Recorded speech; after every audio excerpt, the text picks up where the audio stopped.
Hello my dear students, एक बार फिर से आपका मोस्ट वेलकम है आपके अपने YouTube channel chemistry platform by Deepak Yadav पर। बच्चों, ये क्लास है 11th class English medium chemistry subject और हम पढ़ रहे हैं second chapter atomic structure. Okay बच्चों, और आज का अपना टॉपिक है photoelectric effect, particle nature of radiations. बच्चों, कहानी यहाँ तक पहुँच चुकी है कि बोर मॉडल से पहले बोर ने रेडिएशंस की वेव नेचर और पार्टिकल नेचर की स्टडी की। ठीक है, हालांकि स्टडी तो मैक्सवेल ने और मैक्स प्लांक ने की, लेकिन उनकी स्टडी उसने की कि उन्होंने क्या इसके बारे में थ्योरीज दी हैं। तो पार्टिकल नेचर ऑफ रेडिएशन को एक्सप्लेन करते हैं फोटो इलेक्ट्रिक इफेक्ट से, या फिर उल्टा भी बोल सकते हैं फोटो इलेक्ट्रिक इफेक्ट है वो पार्टिकल नेचर से ही समझा जा सकता है। और बच्चों, ये फोटो इलेक्ट्रिक इफेक्ट है क्या, तो हम आज का टॉपिक अपना स्टार्ट करते हैं फोटो इलेक्ट्रिक इफेक्ट।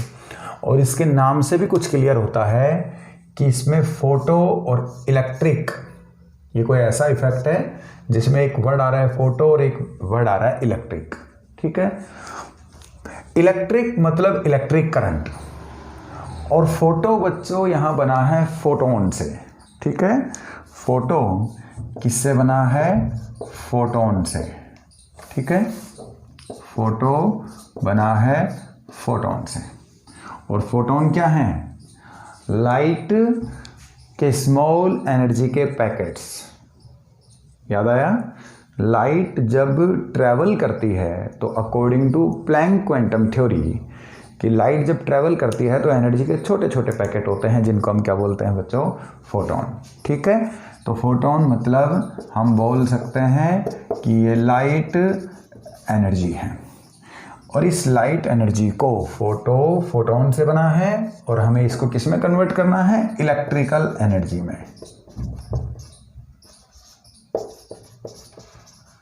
इसको हमें इलेक्ट्रिकल एनर्जी में कन्वर्ट करना है। तो ऐसा कोई इफेक्ट जो लाइट एनर्जी को इलेक्ट्रिकल एनर्जी में कन्वर्ट करने को एक्सप्लेन करता है वो फोटो इलेक्ट्रिक इफेक्ट है। ठीक है, याद रखना कि यहाँ पर जो फोटो है वो वर्ड बच्चों किससे लिया गया है? फोटोन से लिया गया है। ठीक है, तो एक बात क्लियर हुई, फोटो मतलब फोटोन मतलब लाइट एनर्जी, और कन्वर्ट किस में होगी? किस में कन्वर्ट होगी? इलेक्ट्रिकल एनर्जी में। ठीक है, डेफिनेशन नहीं है ये तो हमने ये समझा है कि इस इफेक्ट में एक्चुअल में होगा क्या, कौन किस में कन्वर्ट होगा। ठीक है, तो हम इसको स्टार्ट करते हैं। तो बच्चों, ये कहानी स्टार्ट होती है हर्ट्ज से। हर्ट्ज एक साइंटिस्ट थे, उन्होंने देखा कि मान लो कि कोई मेटल है, जैसे सपोज करो ये हमने कोई मेटल ले ली है, तो हर्ट्ज ने देखा कि जब कोई मेटल है और उस मेटल की सरफेस पर कोई लाइट को अगर डाला जाता है, कोई मेटल की सरफेस पर कोई लाइट को अगर डाला जाता है, तो वहाँ से उस मेटल की सरफेस से इलेक्ट्रॉन्स इजेक्टेड आउट होते हैं। जहाँ पर लाइट पार्टिकल्स गिरेंगे, वहाँ से स्ट्राइक करेंगे, वहाँ से इलेक्ट्रॉन इजेक्टेड आउट होते हैं। ठीक है, ये जो इलेक्ट्रॉन्स है बच्चों, इन इलेक्ट्रॉन्स को बोला जाता है फोटो इलेक्ट्रॉन। ये जो इलेक्ट्रॉन इजेक्टेड आउट हो रहे हैं ना बच्चों, इसको बोलते हैं फोटो इलेक्ट्रॉन। और ये जो इफेक्ट है, इस इफेक्ट को ही फोटो इलेक्ट्रिक इफेक्ट बोलते हैं। इफेक्ट है, इसी को ही फोटो इलेक्ट्रिक इफेक्ट बोलते हैं। तो निकलने वाले जो इलेक्ट्रॉन हैं जो इजेक्टेड हो रहे हैं, इनको बोलते हैं फोटो इलेक्ट्रॉन्स, और इफेक्ट को क्या बोलते हैं? Photo electric effect. ठीक है, ये जो इलेक्ट्रॉन्स हैं इनको हम बोल रहे हैं फोटो इलेक्ट्रॉन्स। ओके, अब बच्चों हम इस कंसेप्ट को थोड़ा और आगे समझें। ये जो लाइट हम इसके ऊपर डाल रहे हैं, इसको हम इंसिडेंट लाइट बोलते हैं। ठीक है, इंसिडेंट लाइट, और लाइट जो है उसके पार्टिकल्स को हम फोटोन भी कहते हैं। ठीक है, तो ये जो लाइट हम इसके ऊपर डाल रहे हैं ये इंसिडेंट लाइट या फिर फोटोन है। ओके, कंसेप्ट को अगर हम पूरा समझें तो ये जो मेटल की सरफेस है, इसको हम कोई प्लेट मान लेते हैं, और ये प्लेट मान लेते हैं कि हमने सामने इसमें एक डिस्चार्ज ट्यूब लगा दी। ठीक है, ये मान लो कि मेटल की जो प्लेट लगी है डिस्चार्ज ट्यूब है, सामने इसके हम एक और मेटल प्लेट लगा देते हैं। और बच्चों डिस्चार्ज ट्यूब में आपने पढ़ा है कि जब लाइट इसके ऊपर गिरेगी तो जहाँ से इलेक्ट्रॉन निकलते हैं, तो इलेक्ट्रॉन कहाँ से इमिटेड होते हैं, कैथोड से। तो यहाँ डिस्चार्ज ट्यूब में हम इसको बोल देते हैं कि ये कैथोड है। कैथोड मतलब ये नेगेटिव चार्ज प्लेट है। ओके, तो इसके सामने जो बनेगा बच्चों वो क्या बन जाएगा, एनोड, मतलब ये पॉजिटिवली चार्ज प्लेट है। ओके, ठीक है। अब होगा क्या कि यहाँ से ये इलेक्ट्रॉन निकले हैं, तो ये इलेक्ट्रॉन फिर मूव करेंगे एनोड की साइड में, कैथोड टू एनोड ये इलेक्ट्रॉन मूव करेंगे।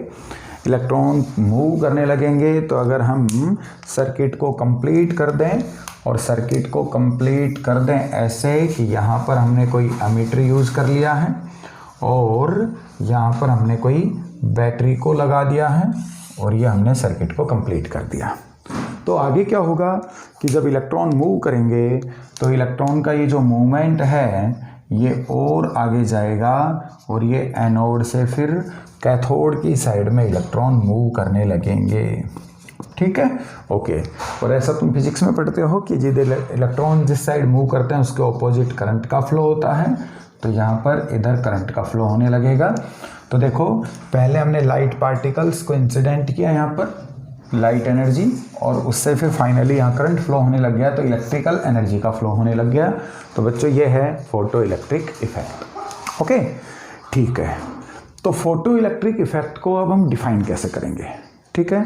टॉपिक डाल दोगे फोटो इलेक्ट्रिक इफेक्ट या फिर पार्टिकल नेचर ऑफ रेडिएशंस, और इसमें सबसे पहले ये लिखोगे according to Hertz when light is incident on surface of a metal then electrons are ejected out from the surface of metal. ठीक है, ये तो हर्ट्ज ने सबसे पहले ऑब्जर्व किया ऐसा। ओके, इसके बाद फिर डेफिनेशन इसकी लिखनी है इन्वर्टेड कॉमा में। क्या बोलोगे बच्चों, व्हेन रेडिएशंस, अच्छा एक चीज़ और, डेफिनेशन से पहले एक चीज़ और कि इंसिडेंट लाइट जो है ना बच्चों, ये एक minimum sufficient energy frequency, minimum sufficient frequency की लाइट होनी चाहिए। ठीक है, जो लाइट हम डाल रहे हैं वो जो लाइट है वो मिनिमम सफिशिएंट फ्रीक्वेंसी की होनी चाहिए। ठीक है, मैं इसके बारे में भी आगे बात करूंगा। तो मिनिमम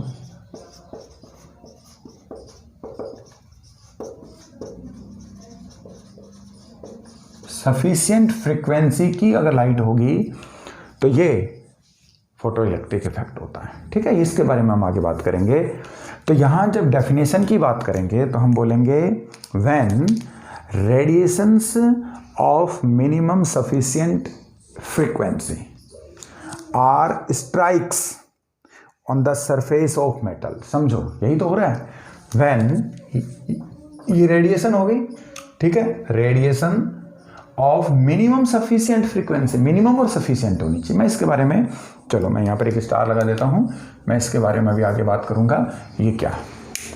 ठीक है, तो डेफिनेशन में क्या बोल रहे हैं, when radiations of minimum sufficient frequency are strikes on the surface of metal, then electrons are ejected out from the surface of metal.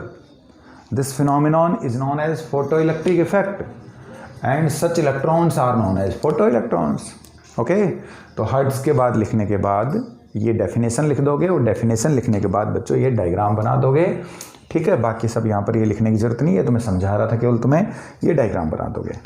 इसके बाद फिर लिखना है यहाँ पर ये कि इसके इम्पोर्टेंट पॉइंट्स क्या हैं।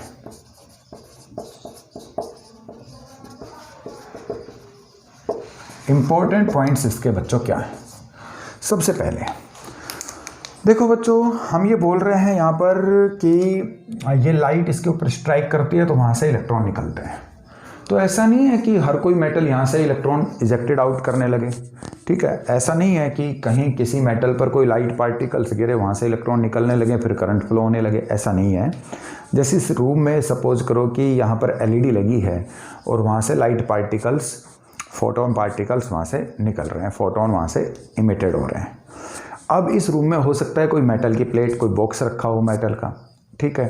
तो जब वो पार्टिकल्स गिरेंगे उस बॉक्स के ऊपर, किसी मेटल, कोई मेटल का, आयरन का हो सकता है, तो वहाँ से इलेक्ट्रॉन बाहर निकलने लगे, ऐसा नहीं है। मतलब ऐसा नहीं है कि हर कोई मेटल है वो फोटो इलेक्ट्रिक इफेक्ट को शो करती है, हर कोई मेटल शो नहीं करती। ओनली वही मेटल इजीली शो कर पाती हैं जिनकी आयोनाइजेशन एनर्जी हाई होती है, ठीक है ना। तो यहाँ पर हम फर्स्ट पॉइंट में क्या लिखेंगे, फोटो इलेक्ट्रिक इफेक्ट। मैं इसको अभी शॉर्ट में फिर पीई बोल देता हूँ, फोटो इलेक्ट्रिक इफेक्ट, ज़्यादा ना लिखना पड़े इसके लिए। तो photo electric effect can be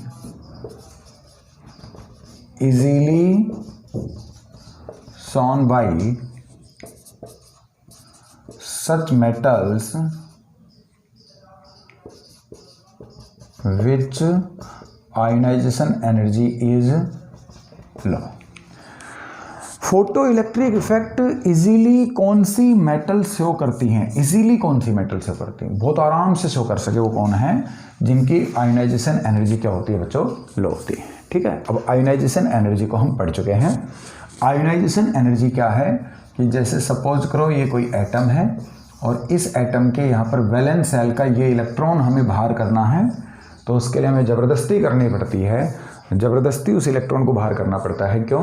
क्योंकि वो इलेक्ट्रॉन है वो न्यूक्लियस की साइड में अट्रैक्शन फील करता है, वो अट्रैक्ट होता है न्यूक्लियस के टुवर्ड्स, ओके, क्योंकि दोनों के ऊपर ऑपोजिट चार्ज है और ऑपोजिट चार्ज की वजह से वो इलेक्ट्रॉन न्यूक्लियस की साइड में अट्रैक्ट होता है, वो बाहर नहीं निकलना चाहता है, तो उसको एनर्जी दे करके बाहर निकालते हैं और इस एनर्जी को हम क्या बोलते हैं, आयोनाइजेशन एनर्जी। अगर हम कंपेयर करें कि कोई स्मॉल एटम है तो उसमें इन दोनों के बिटवीन डिस्टेंस बहुत ज़्यादा है और इस बहुत ज़्यादा डिस्टेंस की वजह से ये इलेक्ट्रॉन यहाँ से इजीली एलिमिनेट नहीं होता है। इस थोड़े से डिस्टेंस की वजह से अट्रैक्शन बहुत स्ट्रॉन्ग है और इस इलेक्ट्रॉन को निकालने में बहुत दिक्कत आती है, जबकि यहाँ पर डिस्टेंस ज़्यादा है इसलिए इजीली इलेक्ट्रॉन निकल जाएगा। तो हम एक तो देखें कि स्मॉल साइज़ की कोई एटम है और ये कि लार्ज साइज़ का कोई एटम है। तो लार्ज साइज़ वाले जो एटम मेटल हैं उनकी आयोनाइजेशन एनर्जी क्या होती है, लो। तो कौन से वो करेंगे, तो हम पीरियोडिक टेबल में चले जाते हैं और पीरियोडिक टेबल में बच्चों हमने पढ़ा है कि जब हम जाते हैं लेफ़्ट टू राइट तो साइज़ क्या होती है, डिक्रीज़, और जब हम आते हैं टॉप टू बॉटम तो साइज़ क्या होती है बच्चों, इंक्रीज, ओके। तो हमें आयोनाइजेशन एनर्जी जिनकी लो है वो मेटल्स ढूंढनी है यहाँ पर, तो हमें बड़े साइज वाले मेटल्स देखने हैं। तो यहाँ पर इधर तो चला गया, साइज होगी डिक्रीज, तो फर्स्ट ग्रुप वाले जो एलिमेंट्स हैं उनका साइज लार्ज होगा और फर्स्ट में भी टॉप टू बॉटम आएंगे तो और लार्ज होगा। तो फर्स्ट में कौन कौन आते हैं ये तुम जानते हो, ट्रिक से निकाल भी सकते हो। फर्स्ट में हे, ली, ना, की, रब, से, फरियाद, ठीक है, ये ट्रिक तुमने पढ़ी है। तो अगर हम फर्स्ट की बात करें तो इसमें सबसे नीचे कौन आ रहे हैं, सीजियम और फ्रेंशियम, ठीक है। तो सीजियम को ऑलमोस्ट यूज़ करते हैं, फ्रेंशियम रेडियो एक्टिव है, बाकी सीजियम फ्रेंशियम यहाँ पर हम लिख सकते हैं। तो सीजियम और फ्रेंशियम यहाँ पर इसके एग्जाम्पल हैं।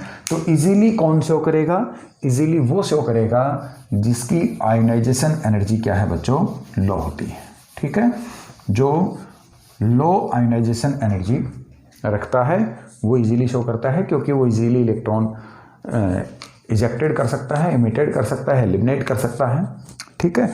और ये ज़रूरी है। तो सीजियम प्लेट यूज़ होते हैं सोलर सिस्टम में बच्चों, ध्यान रखना। सोलर सिस्टम में फोटो इलेक्ट्रिक इफेक्ट ही तो है कि वहाँ पर सनलाइट सुपरिम्पोज होती है, सनलाइट स्ट्राइक करती है, कोई मेटल प्लेट लगी होती है, वहाँ से इलेक्ट्रॉन फ्लो होने लगते हैं, बाहर होने लगते हैं, और वो इलेक्ट्रॉन जो फ्लो करते हैं बाहर होते हैं तो फिर करंट का फ्लो होता है, ठीक है। तो सोलर एनर्जी में हम लाइट एनर्जी को किस में कन्वर्ट करते हैं, इसमें कन्वर्ट करते हैं इलेक्ट्रिकल एनर्जी में, ओके बच्चों।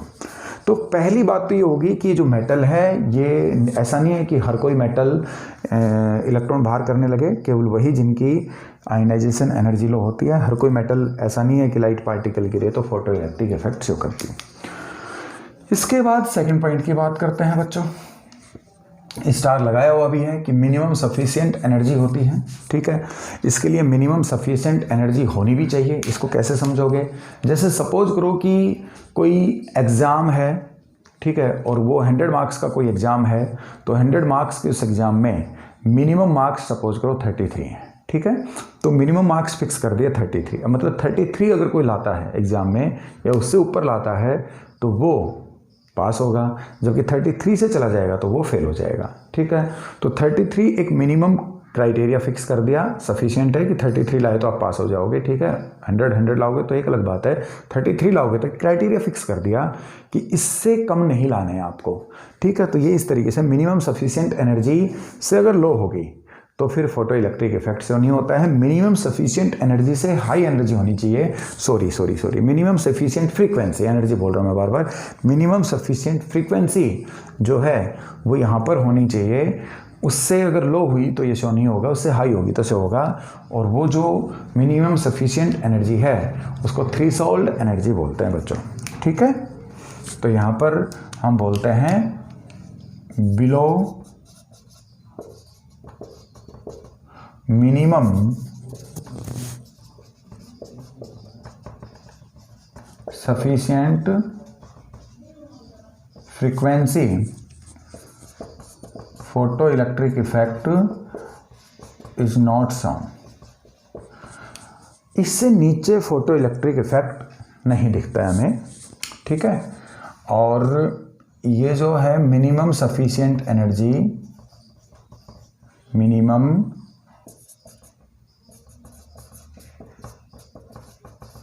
sufficient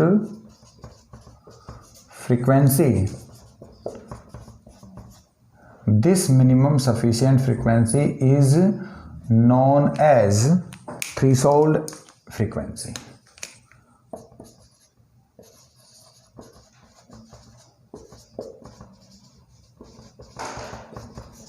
This minimum sufficient frequency is known as threshold frequency. ये जो मिनिमम सफिशिएंट फ्रीक्वेंसी है बच्चों, इसको थ्रेशोल्ड फ्रीक्वेंसी हम बोलते हैं, ओके, ठीक है। थर्ड पॉइंट की बात करते हैं। थर्ड पॉइंट क्या है बच्चों, ये जो इलेक्ट्रॉन निकल रहे हैं इनको हम क्या बोल रहे हैं, फोटो इलेक्ट्रॉन। तो फोटो इलेक्ट्रॉन के जो नंबर हैं, ठीक है, तो number of photo electron, number of photo electron वो डिपेंड करते हैं ये जो इंसिडेंट लाइट है जो स्ट्राइक करती है इसकी इंटेंसिटी पर, ठीक है। तो नेक्स्ट पॉइंट में लिख दोगे नंबर ऑफ, मैं थोड़ा शॉर्ट में लिख रहा हूं, आप कंप्लीट लिखना, number of photo electrons are depends upon intensity of light. ये जो नंबर ऑफ फोटो इलेक्ट्रॉन्स हैं ये इंटेंसिटी ऑफ लाइट के ऊपर डिपेंड करते हैं कि कितनी इंटेंसिटी का लाइट इसके ऊपर डाली जाएगी, उतने ज़्यादा इलेक्ट्रॉन यहाँ से, फोटो इलेक्ट्रॉन यहाँ से इजेक्टेड आउट होते हैं, ठीक है, ओके बच्चों। इसके बाद नेक्स्ट जो है वो है वेलोसिटी। तो वेलोसिटी किसके ऊपर डिपेंड करती है बच्चों, वेलोसिटी जो है वो इसकी फ्रीक्वेंसी पर डिपेंड करती है, वेलोसिटी है वो फ्रीक्वेंसी पर। तो फोर्थ पॉइंट में बोल दोगे velocity is depends upon frequency.